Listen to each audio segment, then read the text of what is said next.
You or know what's world that going. we were put in. You know what's going on. You don't even know. You don't even know everything that's going on this planet.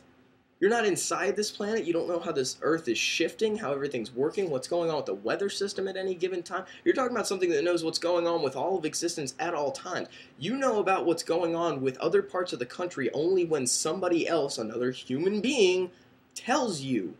The news is fallible too because it's made by human beings, which means when they tell you what's going on in the country, you can't know that's absolutely true either. You are not God of all news in this country just because you watch news 24/7. You don't know exactly what's going on in the country because you watch news 24/7 because it's coming from people, and people are still fallible. You don't know what's going on in the entire world. You can look up international news, but again, you're not there all the time, so you don't really know. And outside of our planet, there are billions upon trillions of other planets and stars. I don't get it. I don't get why everybody feels like this is worth fighting or killing over. I will kill you or fight you or constantly argue with you. I will not be your friend. I will not do anything to help you. In fact, I'll try to make your life miserable just because you think something differently than me involving this whole God thing. When the one thing that God tried to impart to all of us, if you really believe in the Bible, and if you really believe the people that wrote it to a T, like to the teeth, put it as accurately as they could. If that's really what Jesus said, and he really was the Son of God, the message that he instilled was help people. You notice how when Jesus was walking around in these stories, not once did he ever tell anybody you're wrong. Not once did he ever tell somebody you should believe this or you should believe that or you are wrong. All he did was go around and help people. He preached the word of his Lord. He did not preach it through the barrel of a gun. He did not preach it from the blade of a sword. He did not preach it through the eyes of anything other than peace. He preached it peacefully, and if people didn't listen to him, he didn't care, and he didn't worry about them, and he didn't say, you're wrong. He said what he believed and what he felt was right and what he felt he knew was right, and then he moved on. And when people needed help, he helped them. Whether it was healing, whether it was counsel, whether it was just because they wanted somebody to lead them, he did it. And if they didn't, he didn't tell them that they had to come with him or he would kill them or they were going to hell. He would tell them, I pity your soul. But he didn't say it in the way of, you have to do this. He said it in the way of, I wish for you all to accompany me, though I know some won't. And he didn't look down on the people that didn't, because he knew, if what I believe is true, then eventually they will come to believe me. And if they don't, then that's their choice.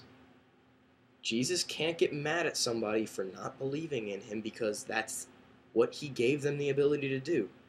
God can't get mad at you for choosing what you choose if you choose not to believe in him because he's the one that gave you free will in the first place.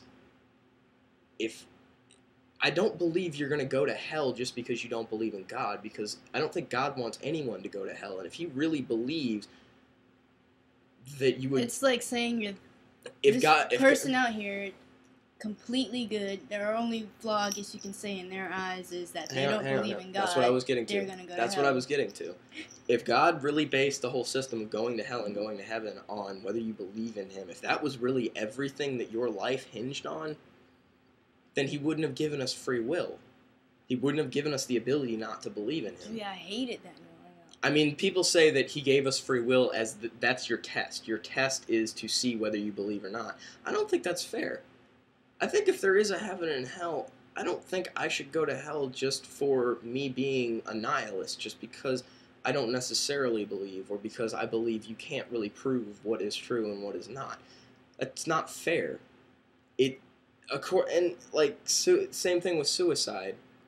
Somebody who doesn't believe and somebody who commits suicide will go to hell just for that act.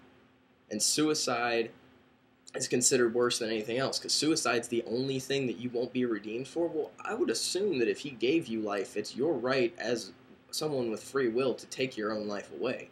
And I'm not saying suicide's a good answer to everything, but if you want to take your own life, at least that's your life to take. It was given to you. and you have the right to give it away again. And if you really believe that you go to see God afterwards, then why would it seem like such a horrible idea when if your life is miserable to you here and it really doesn't look like it's going to get better, and the alternative is going to heaven where you get your every wish fulfilled and get to see God?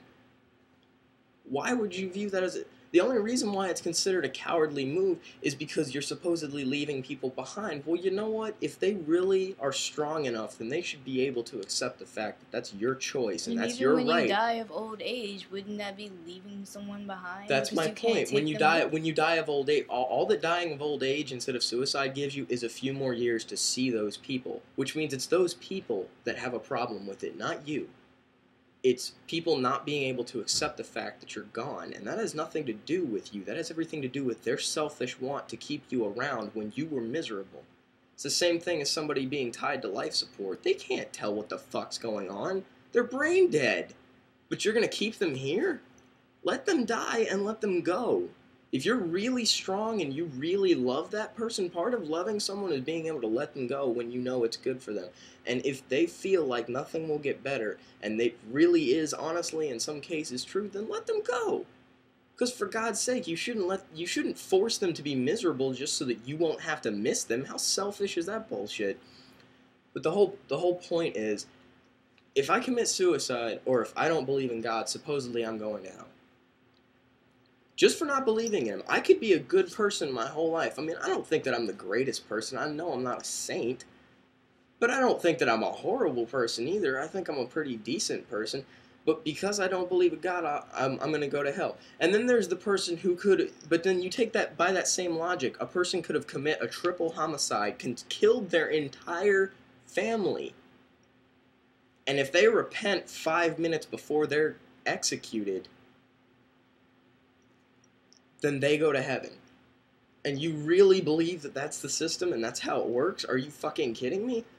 I think if you're a good person but you don't believe in God, I think when you die, if God's there, then he'll present himself to you. Yeah. I think if God's real, then if he actually exists, then I think that he will present himself to you when you die. And he will say, "You see me now. I've presented myself before you. You see me now. You can tell that I am real. I have shown you I am infallibly real. Will you choose to believe and follow me now?" And if I die and God presents himself to me and says that, then I will say yes. Now that I know that you're here, and now that you've shown me you're here, and now that you've shown me the reasons why, another reason why I could have been a good person, then yeah. But in that sense, too, it's like saying you can't believe everything you read in a book. Well, no, you can't believe everything that you read in a book. So that goes, even if it's proven a statistical along fact. with the Bible, too. But yeah, because the Bible's a book.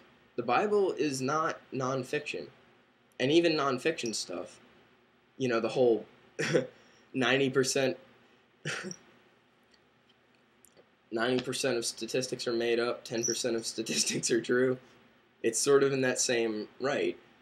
Even a nonfiction book was written by a human being, and you can't prove it was real. The laws of physics can't be completely proven. They're just things that we made up. But, I mean, that's why I told you I was going to write that whole story about what God would say, like God drunk in a bar, which I know the whole concept of God coming to Earth. And, might not want to say your ideas on this video. No, God coming to Earth, and then God somehow being able to get drunk and talk to somebody, and God being affected like he's drunk. I know that all that shit's not realistic, but it's not the point. The point is, that's why the way that I set it up isn't going to be important. The story is supposed to be about what he would say to us if he thought, what he would say to us with loose lips. You know, when you're drunk, you say anything. And I know, again, that whole logic doesn't make sense, but that's not the point. The point is, what would God say to us unrestrained?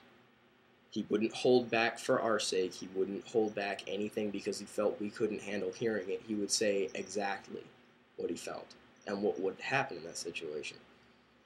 But it's just this whole idea of, you know, the Bible is infallible. You can't say that when it was a book, and it's not even considered nonfiction.